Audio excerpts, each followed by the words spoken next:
البقرة وآل عمران هم أول سور القرآن بعد فاتحة الكتاب، والغريب في الموضوع إن هم بيبدأوا بنفس الكلمة ألف لام ميم، واللي أغرب من كده إن محدش عارف معناها لحد يومنا هذا. وسيدنا النبي عليه الصلاة والسلام لقبهم بالزهراوين، يعني شديدين النور. عارف انت الكشافات اللي ما تعرفش تبص فيها من قوة النور اللي فيها، زي الشمس مثلا. سيدنا النبي عليه الصلاة والسلام اتكشفت له الحقيقة وشاف الملائكة وشاف الجن، شاف ان في نور غريب في سورة البقرة وآل عمران. فإذا هم بيحتووا على حاجة مش موجودة في بقية السور. ووضحت أكتر في حديث تاني لسيدنا النبي لما قال إن البقرة وآل عمران فيهم اسم الله الأعظم، بل النبي كان أكثر تحديدا، قال اسم الله الأعظم في هاتين الآيتين. أول آية اللي هي في سورة البقرة وإلهكم إله واحد لا إله إلا هو الرحمن الرحيم، وتاني آية اللي موجودة في سورة آل عمران الله لا إله إلا هو الحي القيوم.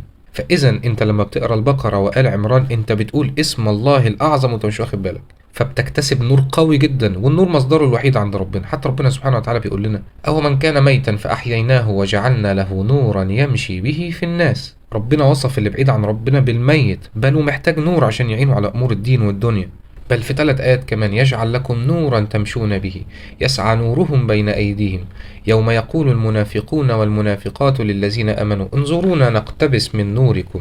إذا أنت لما بتلجأ لله ربنا بيمدك بنور يعينك على أمور دينك وأمور دنيتك، بالظبط زي اللي في مبنى ضخم والدنيا ضلمة تماما وهو بيدور على المفتاح عشان يفتح الباب، من غير نور مش هيلاقيه. والقرآن كله نور وبتكتسب عليه نور وحسنات، ولكن دول أكتر سور هتكتسب منهم نور لأن هما بيحتووا على اسم عظيم وهو اسم الله الأعظم. بل سورة البقرة بتحتوي على أعظم آية في القرآن كله وهي آية الكرسي، لدرجة إن سيدنا النبي عليه الصلاة والسلام بيقول لك اقرأوا سورة البقرة فإن أخذها بركة وتركها حسرة ولا تستطيعها البطلة. وهنا هو ما قالش السحرة، قال لك البطلة، أي حد عايز لك شر بالباطل ما يستحملش النور اللي معاك، ولو جه يأذيك هو اللي يتأذي. بل لما بتقراها ربنا بيمدك بالبركة، بركة في العمر وبركة في الرزق وبركة في العبادة. وتركها حسرة، اللي سايبها خسران ضايع على نفسه خير هو مش متخيله.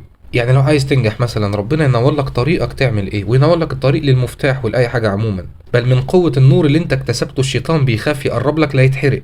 ولكن لمدة كام يوم؟ النور اللي انت اكتسبته ده هيقعد معاك قد ايه؟ في حديث فيما معناه انك لما تقرا البقرة الشيطان ما يدخلش بيتك لمدة 3 ليالي. والحكاية مش في بيتك، الحكاية فيك انت بقيت مصدر النور دلوقتي. يسعى نورهم بين أيديهم. ونستدل بإيه هنا؟ إن النور هنا هيخلص بعد 3 ليالي. في حديث تاني إن اللي يقرأ آخر آيتين من سورة البقرة في ليلة كفتاه، واللي يقرأ آية الكرسي بعد كل صلاة لا يمنعه من دخول الجنة إلا الموت. ده السورة كلها فيها سر عجيب بقى، عرفته ولا ما عرفتوش ما تسيبهاش. مش بس كده، البقرة وآل عمران يأتيان يوم القيامة كأنهما غمامتان تحجان عن أصحابهما. وبرضه اقرأوا القرآن فإنه يأتي يوم القيامة شفيعا لأصحابه. الله، ده السورة بتتكلم. وفي حديث تاني إن آية الكرسي لها لسانا وشفتين. ده حتى الآية سبحان الله جندي من جنود الله ومخلوق من مخلوقاته. اتكلمنا قبل كده إن وقوفك قدام ربنا في الصلاة فترات طويلة بيعرضك وبتكتسب نور رهيب. فماذا لو قمت الليل بسورة البقرة كل 3 أيام مثلا، أو لو قسمتها على سنن الصلوات زي المغرب والعشاء وبرضه على قيام الليل وتخلي جزء مش في الصلاة، وتكمل الورد بتاعك بتاع القرآن عادي جدا، لأن لازم تقرأ القرآن كله. هنا أنت بتكسب نور مضاعف وبتتعرض لرحمات ربنا. وصدقني من تعلق بالقرآن هو موصول بالله. سيدنا النبي عليه الصلاة والسلام بيقول لك القرآن طرفه بيد الله وطرفه بأيديكم فتمسكوا به فإنكم لن تضلوا ولن تهلكوا بعده أبدا. واوعى تظن إن البقرة أو آل عمران أو أي سورة بتنفع أو بتضر وقعت في الشرك. فإذا أنت بتقرأ القرآن وبتتبع اللي فيه ومستني الجايزة من ربنا مش من السورة. السورة هي جندي من جنود الله والقرآن عموما، ومفيش جندي من جنود الله ينفذ أمر إلا لما يأمره بيه سيده الأول. انت بتقرأ كلام ربنا فربنا هيمن عليك ويعطيك من فضله. وانت ربنا من عليك ان انت تقول اسم الله الأعظم، الكفار ما خدوش الشرف ده. ومن عليك ان انت تقول أسماء الحسنى في بقية السور، وأكيد كل سورة فيها سر محدش يعرفه غير ربنا سبحانه وتعالى. فلازم تقرأ القرآن كله مستني الجايزة من ربنا. بتصلي مستني الجايزة من ربنا مش من الصلاة، انت بتتقرب إلى الله بالعمل الصالح عشان يرضى عليك. بتصلي على النبي ومستني الجايزة من ربنا، بتصوم ومستني الجايزة من ربنا مش من الصيام. فاهم قصدي؟ انت بتحاول تعمل اي حاجة عشان ربنا يرضى عليك، وان رضي عليك هيديك كل حاجة. فانت بتتقرب الى الله بالعمل الصالح، والقرآن من العمل الصالح، بل ده امر من ربنا، بل ده كلام ربنا واعظم كلام. انك تقرا كلام ربنا دي نعمة، واعرف ان ربنا وفقك واجراه على لسانك. وارد ان في سورة متفضلة عن سورة، ربنا فضل رسل عن رسل وفضل ناس عن ناس وفضلك انت عن بقية مخلوقاته. ولكن مش معنى كده ان ربنا مش بيحب الباقي، ربنا سبحانه وتعالى بيحب الكل. فمش معنى ان البقرة متفضلة عن سور كتير ان انت تسيب الباقي. واصلا ربنا بعت لك القرآن لهدف تاني غير القراية. بالظبط ربنا بعت لك رسالة، يعني لله المثل الاعلى ومع فرق التشبيه. انت مبعوت لك رسالة على الموبايل، انزل هات الاكل وحطه في التلاجة وما تنساش تصحي اخوك. فتلاقي حد يقول لك انا قريت الرساله 10 30 مليون مره، انا عملت اللي ما حدش عمله. طب يا ابني انت صحيت اخوك؟ حطيت الاكل في الثلاجه؟ لا انا بس قريتها مليون مره، حفظتها صم. يا ابني عملت اللي قلت لك عليه؟ ده يتعاقب اكتر من الكافر، على الاقل ده قرا، التاني ما قراش. فربنا بيقول لك ومن يتقي الله يجعل له مخرجا. ربنا بعت لك رساله بيقول لك اللي هيسمع الكلام هخرجه من اي مشكله هو فيها. فمعنى كده ان هو مش بيسمع الكلام او مش بيسمع الكلام كله، فربنا سلط عليه مشكله بيقول له اسمع الكلام وانا هبعد عنك المشكله دي، عشان انا بحبك وعشان يوم القيامه انا حاطط قانون ان اللي سيئاته اكتر هدخله النار وانا بحبك. فتلاقي حد يقول لك اقرا بقى الايه دي تريليون مره عشان ربنا يخرجك من المشكله اللي انت فيها. انت جبتها ازاي دي؟ يعني ده انت الشيطان داخلك مدخل صعب قوي. اقعد كررها من هنا لحد يوم القيامه. ربنا بيقول لك وقت ما تسمع الكلام هخرجك من المشكله اللي انت فيها وهديك كل حاجه، مش لما تكرر الكلام.